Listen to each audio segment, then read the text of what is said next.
Bueno, buenos días a todos, gracias por estar aquí con nosotros. Este ciclo se diseñó como para ir haciendo un recorrido.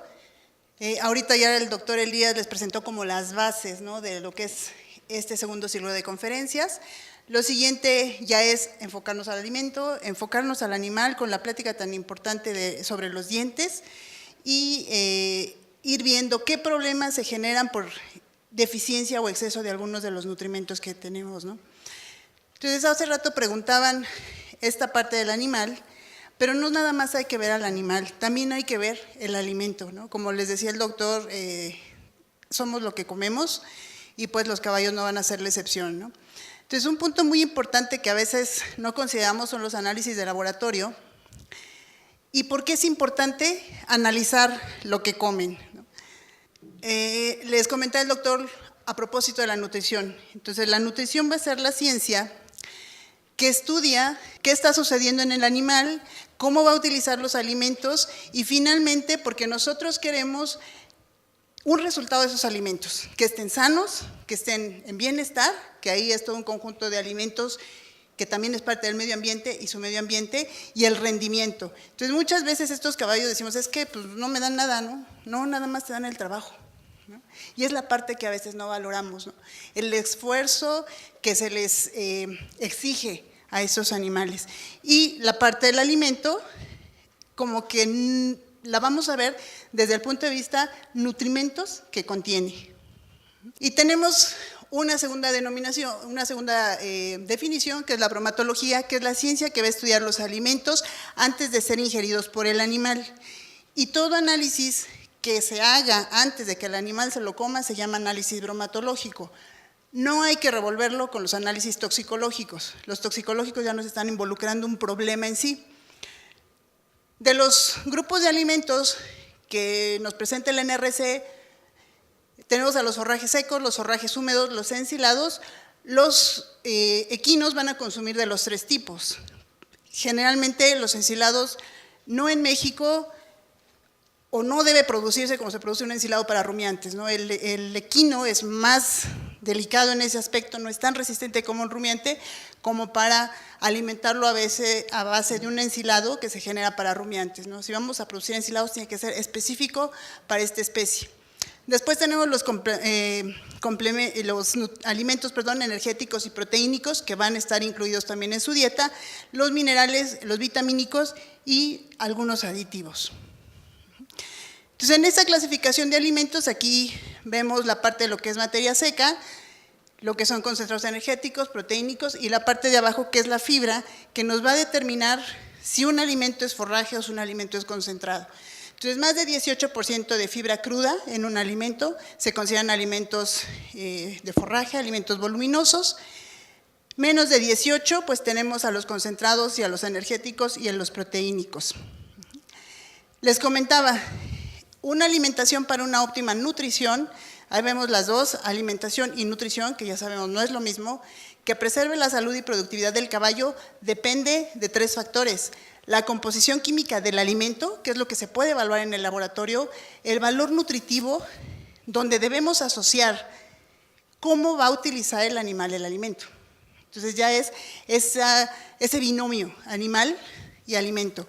Y finalmente podemos tener un excelente perfil químico, para lo mejor un buen valor nutritivo, pensamos, pero no se lo come. Entonces esos tres factores, esas tres esferas son determinantes en la alimentación de estos animales, ¿no? Y el laboratorio, ¿dónde puede incidir? En la composición química. Y a base de la composición química, determinar o aproximarnos al valor nutritivo que tendrá un alimento. Entonces les comentaba, este individuo nada más tiene 50 millones de años de evolución como herbívoro. Entonces su base de alimentación es el forraje, no el concentrado. Generalmente, ¿qué hacemos? Fijamos el concentrado, decimos tantos kilos y lo demás de forraje. No, debería ser conocer bien el forraje para después recomendar el concentrado. ¿Por qué analizamos el alimento? Vamos a optimizar la utilización de los nutrientes. Podemos formular dietas adecuadas. lo que les comentaba, podemos predecir esa relación alimento-producción, y vemos aquí producción como trabajo o sinónimo de trabajo. Favorecer nuevas variedades, en el caso de algunos forrajes. Y en México, pocos son los productores que se dediquen a producir forraje específico para caballos. La composición de los alimentos, pues tenemos el primer bloque donde se separa el agua, y lo que queda de un alimento al que se le quita el agua se llama materia seca. Y esa materia seca es donde contiene los diferentes nutrimentos, que se pueden dividir en inorgánicos y orgánicos. Dentro de los orgánicos, los carbohidratos de tipo no estructural, de tipo estructural, los compuestos nitrogenados, y ahí tenemos proteínas y nitrógeno de naturaleza no proteínica. Lípidos, vitaminas y algunos otros, pueden ser ácidos orgánicos, otro tipo de carbohidratos, ¿no? Entonces, en esta gráfica está una cantidad promedio de la composición de un forraje, de un concentrado, y si ustedes aprecian, lo que más varía un poco en este caso es el contenido de proteína y la parte de los carbohidratos, ¿no?, que están aquí en su mezcla estructurales y no estructurales. Entonces, los 5 nutrimentos básicos son proteínas, carbohidratos, lípidos, minerales y vitaminas, que tenemos que saber cómo los va a utilizar el animal previo a saber cuánto contiene el alimento. Entonces, ¿qué es lo que se hace? Se parte de un buen muestreo, que va a llegar esa muestra al laboratorio. Tiene que ser bien tomada, representativa. Ahorita vamos a ver qué características le pedimos. La metemos en una buena bolsa, se va al laboratorio, y ese, para los que no estamos inmersos en el mundo de los laboratorios, lógicamente es como el cuarto oscuro, ¿no? Quién sabe qué pasa allá adentro, pero al final nos van a dar unos números que son los que tenemos que interpretar para poder llevar a cabo una evaluación o una formulación de una dieta. ¿Cómo obtenemos estos métodos, estos datos que nos sirvan? Entonces, los 3 primeros puntos corresponden al laboratorio, pero nosotros sí podemos buscar un laboratorio que tenga por lo menos alguna certificación de gestión de calidad o una ISO 17025, una competencia analítica, para que sepamos que nuestros resultados son confiables. Pero no todo depende del laboratorio, depende mucho de nosotros. ¿Queremos resultados de calidad? Ahorita un análisis, un químico proximal, lo mínimo pueden ser unos 1,000 pesos, entonces no pretendemos tirar 1,000 pesos, ¿no?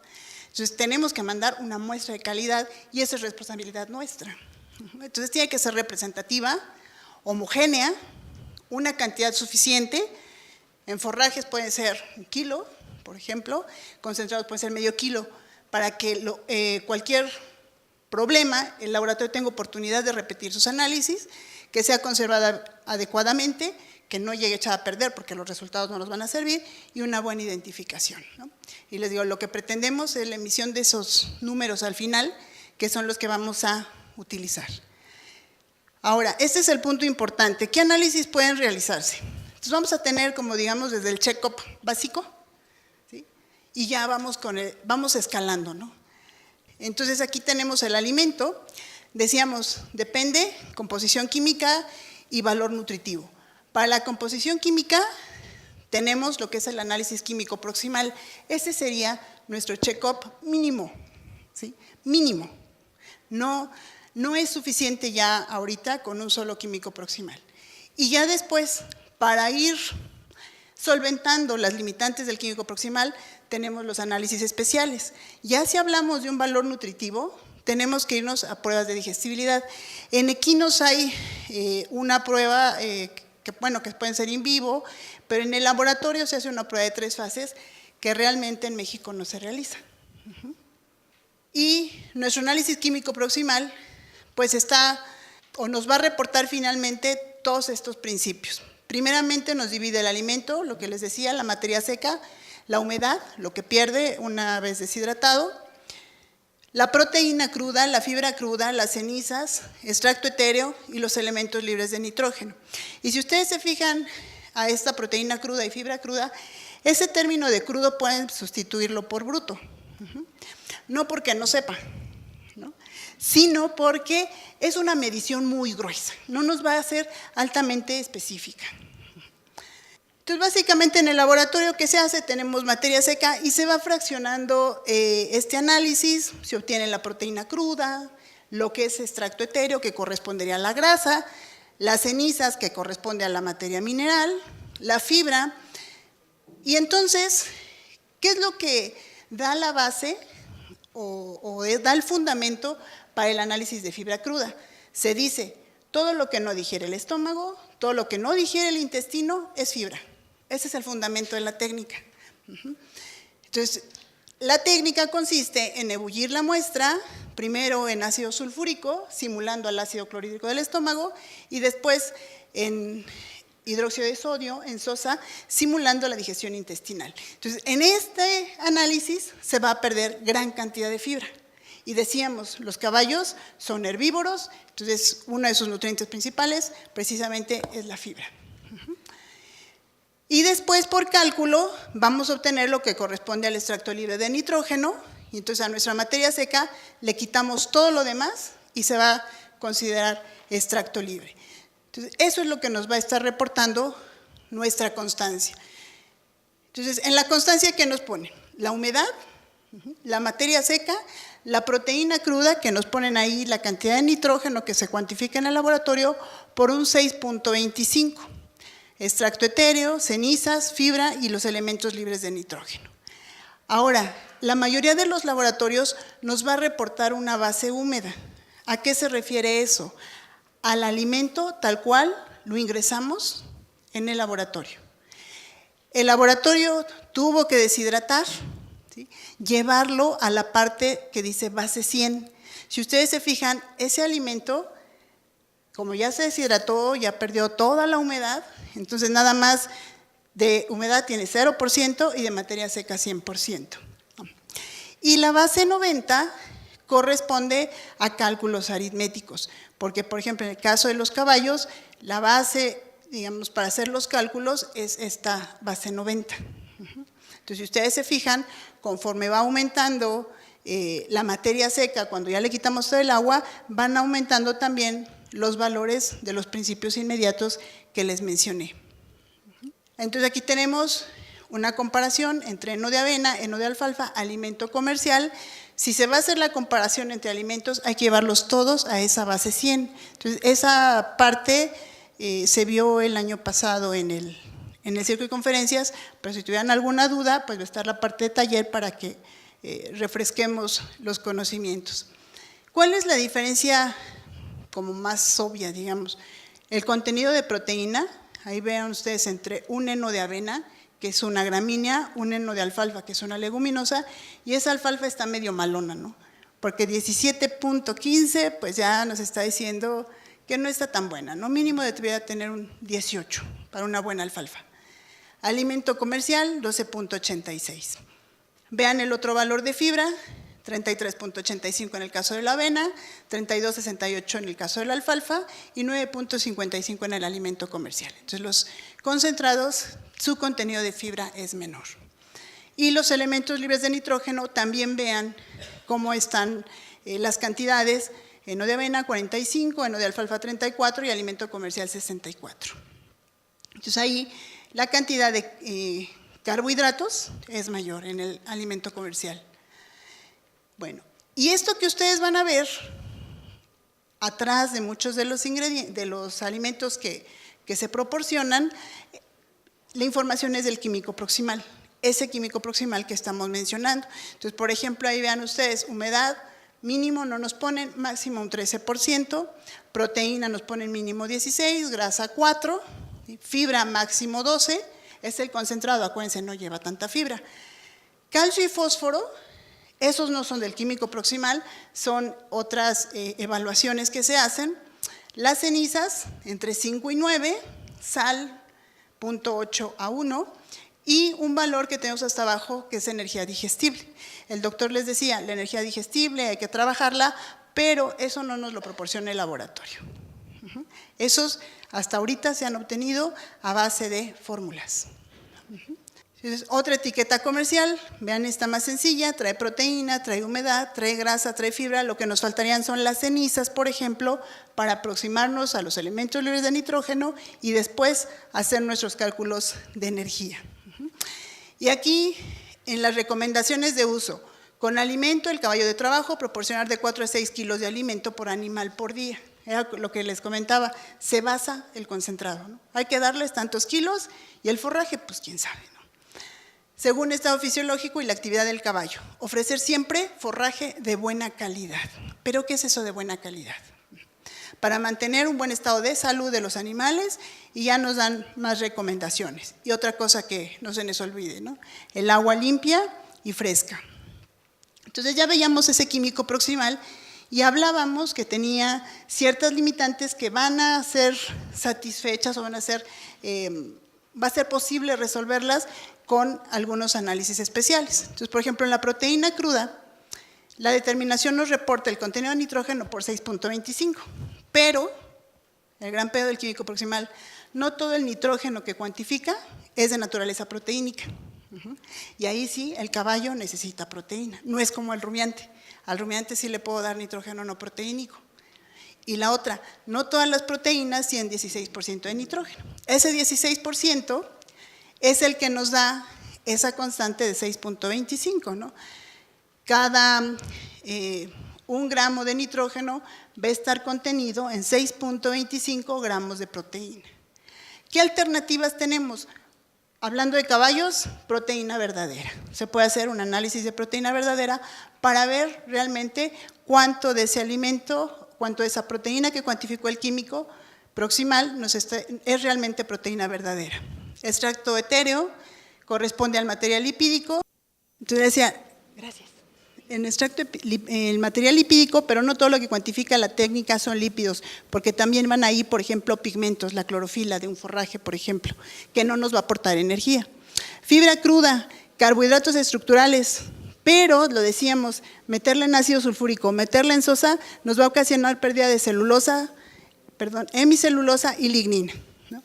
¿Cuál es la alternativa? El análisis de paredes celulares o análisis de Van Soest.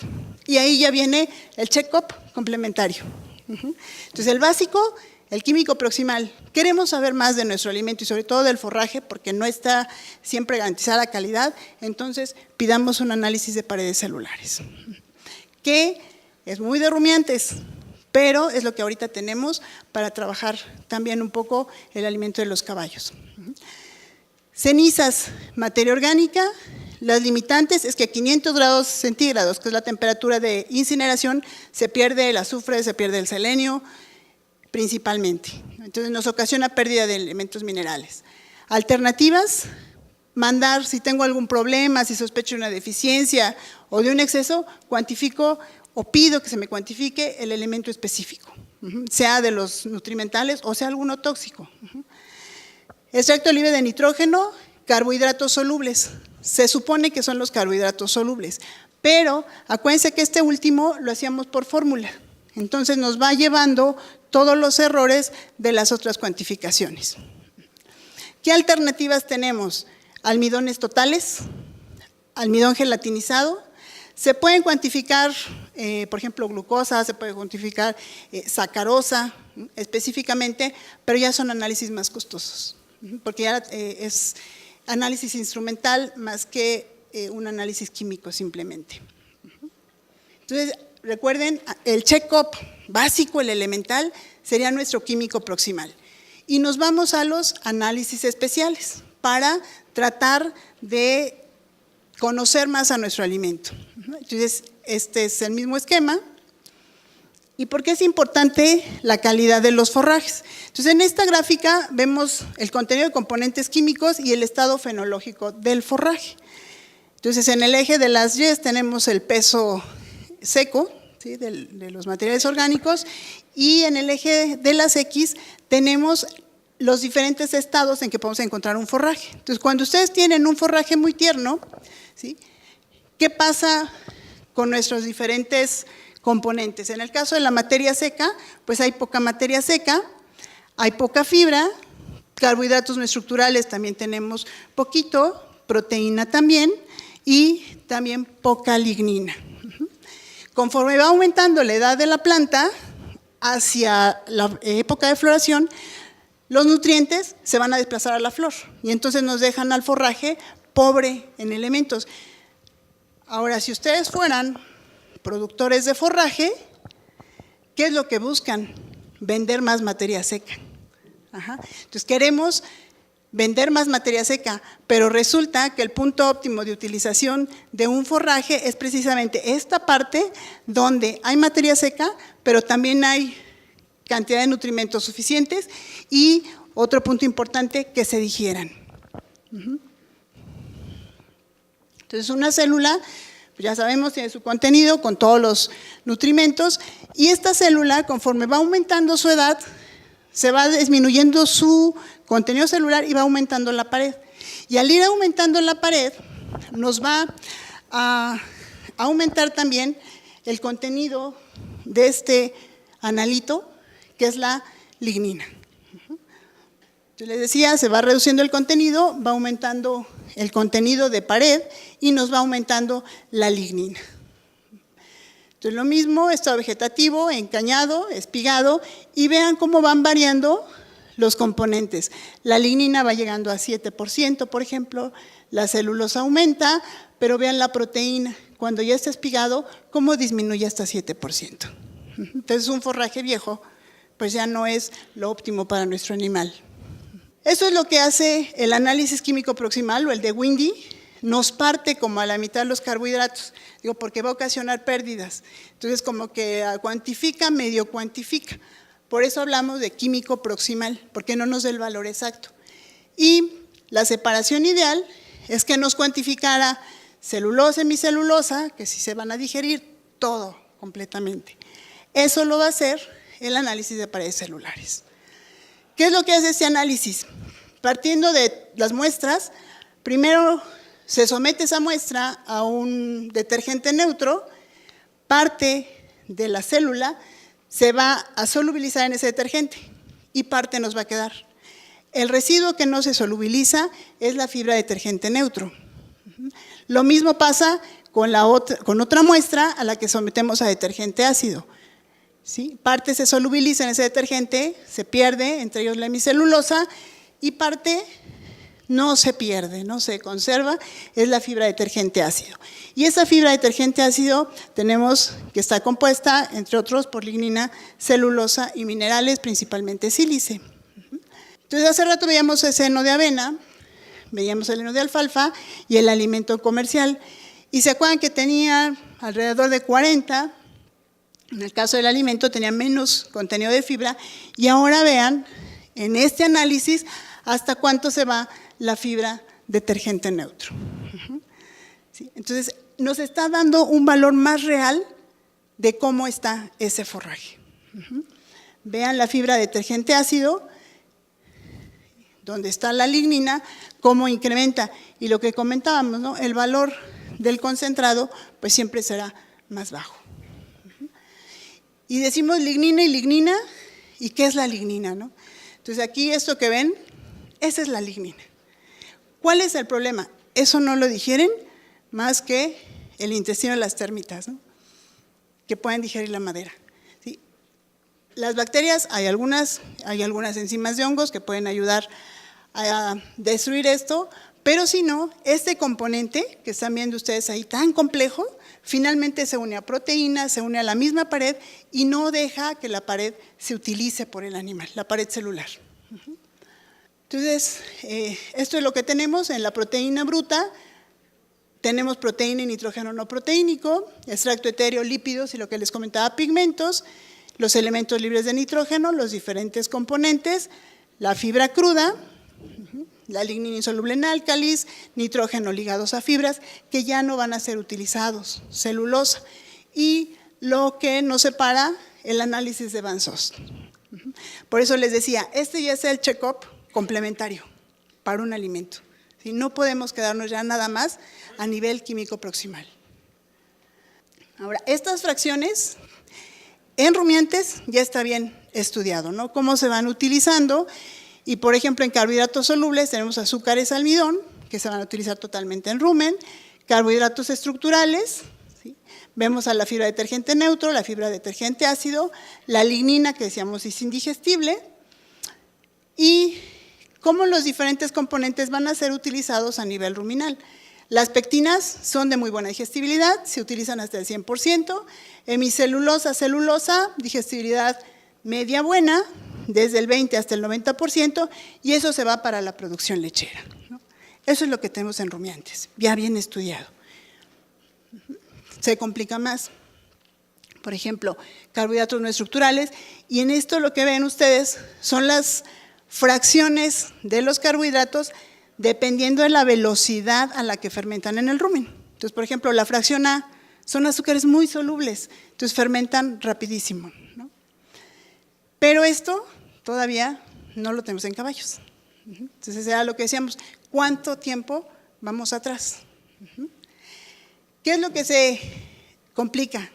No, tenemos el Dansos, que lo podemos utilizar para caballos, pero tenemos que empezar a ir más allá, ¿no? Entonces, esta es una propuesta que se hace de la utilización de los carbohidratos por el caballo.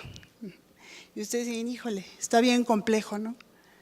¿Qué tenemos? Carbohidratos digestibles, hidrolizables. En el caso del caballo nos interesa que el carbohidrato sea, sobre todo, hidrolizable, ¿sí? Sobre todo si hay concentrados, que los almidones sean hidrolizables a nivel intestinal, para que ahí se utilicen y ahí se absorban. Si los llevamos más atrás a lo que es hígado y colon, ya no van a ser hidrolizados, van a ser fermentados y nos van a generar problemas. Y después tenemos la otra fracción, fracción digestible fermentable. Esta es la parte que se va hacia hígado y colon. La primera es la que se va a utilizar en el intestino. ¿De qué depende? Por ejemplo, si tenemos un forraje muy tierno, porque les estoy diciendo del forraje viejo, ¿no? Pero también el forraje muy tierno, ¿qué es lo que va a pasar? Se va, como el paso en el caballo es muy rápido, va a llegar rápidamente al ciego, al colon, va a fermentar y nos va a generar problemas. Les digo, es una propuesta que se está haciendo. Los carbohidratos de fermentación rápida, algunos almidones, oligosacáridos, fructooligosacáridos. Como el intestino no tiene fructanasas, ¿sí? Para degradar fructanos, no tiene galactanasas, no tiene mananasas, ¿qué es lo que va a suceder? Eso llega a ciego, a colon y se fermenta. Entonces, esos carbohidratos en un forraje tan tierno no es deseable, ¿no? Por eso esa gráfica que les mostraba de ese cruce entre producción y contenido nutrimental es importantísima. Digo, y en México, ¿qué es lo que se hace? Pues que nos dé más forraje. Entonces ya nos pasamos en edad del alimento. Y decíamos, los carbohidratos de fermentación lenta, estos son los que queremos que sí se fermenten en ciego y colon. Y que estén ahí el tiempo que tengan que estar, a 72 horas, ¿no? Entonces, eso es, decíamos, el check-up básico, químico proximal, el check-up complementario, ya hacemos un Dansos, pero tenemos que ir más allá. Algo muy importante, los minerales y vitaminas. ¿Qué tenemos para ello? Llegamos al laboratorio y pedimos, cuantifíquenme calcio, cuantifíquenme fósforo o el que nos interese. O queremos los macrominerales o queremos los microminerales. Y sobre todo, por ejemplo, México, que es deficiente en muchas partes de selenio, estamos encontrando deficiencias de cobre y zinc. Y hay otra cuestión que, bueno, no tiene quizá 100% relación con esto, pero, por ejemplo, nos puede cuantificar el elemento, pero lo que no nos está cuantificando es si el animal lo puede utilizar, porque eso depende de en qué sal esté ese mineral, en qué forma venga ese mineral. Y la otra, cómo están interactuando, ¿sí? Por ejemplo, si tienen ustedes mucho cobre, no se absorbe el selenio. Y uno de los problemas, por ejemplo, en México, es el exceso de hierro en los suelos. Hay un alto contenido de hierro y no deja disponible el selenio. Y ya veíamos que quién sabe cómo hace el caballo, pero saca sus reservas de quién sabe dónde y manda el selenio para mantener un poquito sus niveles sanguíneos. Eso es algo que se es de admirar, ¿no? Queremos vitaminas, tenemos que cuantificar ADE, o pedir, quiero complejo B y ácido ascórbico, ¿no? Ácido ascórbico, por ejemplo, que es un antioxidante muy importante a nivel pulmonar en el caballo. Pero aquí ya es algo más especial, a veces porque nos están generando problemas, pero no son los análisis así tan de rutina. En el caso de minerales, yo creo que sí tenemos que por lo menos solicitar calcio y fósforo para conocer bien cómo está el alimento. Entonces, eso fue composición química. Ahora lo que les comentaba, valor nutritivo, que es ese enroque entre la composición química y si el animal puede o no utilizarlo. Entonces, por ejemplo, aquí en esta diaporama tenemos diferentes valores para un ryegrass inglés, materia seca, son tablas francesas, por eso viene la unidad forrajera caballo, la energía bruta. Acuérdense que si hablamos de bruto, hablamos de que no se conoce cómo lo va a utilizar el animal. Energía digestible, energía metabolizable, y entonces eso nos lo da el laboratorio, nos lo dan las fórmulas, pero realmente eso lo va a utilizar el animal tal cual, ¿no? Entonces, ese es el gran reto que tenemos, ¿no? ¿Qué es lo que pasa, por ejemplo, en el caso de la energía? Ahí tienen ustedes una bomba calorimétrica, ¿no? La cajita cerrada, pues se mete la muestra, ella hace la cuantificación y nos va a emitir un resultado. Pero entre lo que ella nos emite y lo que utilice el animal es bien diferente. En este cuadro tenemos glucosa, sacarosa, almidón, celulosa, glicerol. Y vean ustedes cómo el almidón y la celulosa tienen el mismo contenido de energía bruta, ¿sí? Pero no la van a utilizar de igual manera. Entonces decíamos, si el almidón está tratado, si el almidón ya sufrió un proceso tecnológico, va a ser más digestible, entonces va a obtener más energía a que el almidón, por ejemplo, de un grano molido nada más o quebrado. Esta gráfica pues ya la vieron con el doctor Elías, teníamos la energía bruta, cómo se va distribuyendo en el individuo, ¿no? Entonces, por ejemplo, energía bruta nos da la fecal, la digestible, y ahorita, por ejemplo, las tablas de NRC vienen a nivel energía digestible. No llegamos todavía a la parte metabolizable, por ejemplo, o en el caso del ganado lechero, ¿no? Que ya llegamos a energía neta de lactación. ¿Cuánta energía necesitas para producir leche? No, aquí todavía no llegamos a ese grado de refinamiento. ¿Y en humanos en qué creen que trabajamos? ¿O en qué se trabaja en humanos? ¿Cómo se cuantifica la energía? Las 2000 calorías que nos consumimos diariamente, ¿qué clase de energía es? ¿Alguien sabe? Estamos hablando de energía bruta. Ajá, ¿sí? Entonces tú te comes las 2000 calorías. Dependiendo de qué comiste, ¿sí? Tú vas a ir distribuyéndolas. No es lo mismo que te comas 100 energías de una papa hervida, luego frita y luego le pones mayonesa, a que te comas 100 calorías, por ejemplo, de energía proveniente de una lechuga, vamos a pensar, ¿no? Que te llenas de agua y poca energía realmente, ¿no? Porque viene de otro tipo de componente. Entonces así es como se trabaja. Y aquí tenemos una parte importante en el caso del caballo, la energía de incremento calórico, ¿no? Es uno de los animales que al realizar ejercicio va a elevar más su temperatura. Entonces ahí se eleva también un gasto energético importante. Entonces veamos esa parte de los análisis especiales. La gelatinización del almidón es algo que se hace, pero volvemos a lo mismo, no tanto en los caballos. Y lo que nos va a dar, en el caso de la gelatinización, cuando nosotros metemos un almidón con calor húmedo, con calor y con humedad, se nos va a hacer un engrudo. ¿Sí? Todos recordamos cómo se hace el engrudo. Harina de trigo en agua hirviendo y se hace espesito, ¿no? Cambiamos el arreglo del almidón y al cambiarle ese arreglo, el animal lo puede utilizar mejor. Es lo que decíamos, no es lo mismo comerte la papa hervida a la papa hervida y frita o a la papa hervida y frita y ya le pones algo más, ¿no? Entonces, lo mismo pasa con los granos. No es lo mismo darle el grano crudo a darle el grano rolado. Dependiendo de la calidad del rolado, pues va a dejar más disponibles, más digestibles esos almidones y eso también se puede hacer por los métodos enzimáticos. Esto sobre todo para alimentos concentrados, ¿no? Que queremos saber qué tan digestibles pudieran ser esos alimentos. En el sistema de proteínas, no se ha trabajado mucho.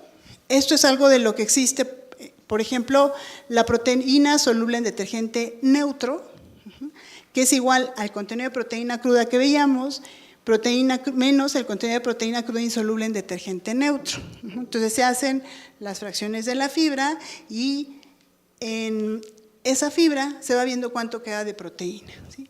Después tenemos la digestibilidad presecal aparente de la proteína cruda, multiplicado por 1.9 por la proteína cruda soluble en detergente neutro. Y después la digestibilidad presecal aparente de los aminoácidos.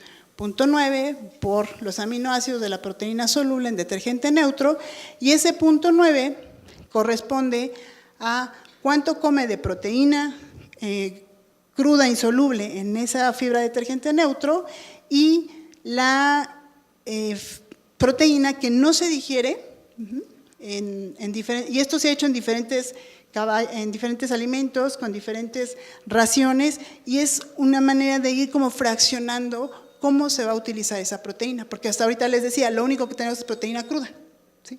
¿Cómo la utilice? Pues quién sabe.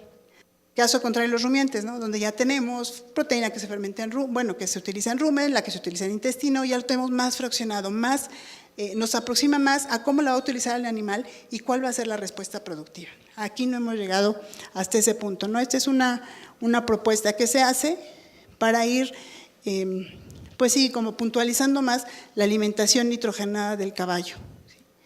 Entonces, finalmente, les decía, check-up básico, tenemos químico proximal, necesitamos más información, BANSOS, sobre todo forrajes, no se les olvide, y enriquecerla, calcio y fósforo mínimo. Entonces, ¿cuál es la conclusión de todo esto? Para lograr una óptima nutrición es necesario conocer bien al equino, con qué estamos trabajando, cómo funciona ese tubo digestivo, que a veces ni caso le hacemos al pobrecito, ¿no? Y por otra, hay que conocer bien nuestro alimento para poder tomar decisiones en el uso de los mismos, ¿no? Hay que eficientarlos y optimizar su alimentación. Hay que nutrirlo adecuadamente para que desarrolle su actividad. Entonces, lo que les comentaba, caballo y alimento, ¿sí? No separemos al binomio. Bueno, muchas gracias por su atención y no sé si tengan alguna pregunta.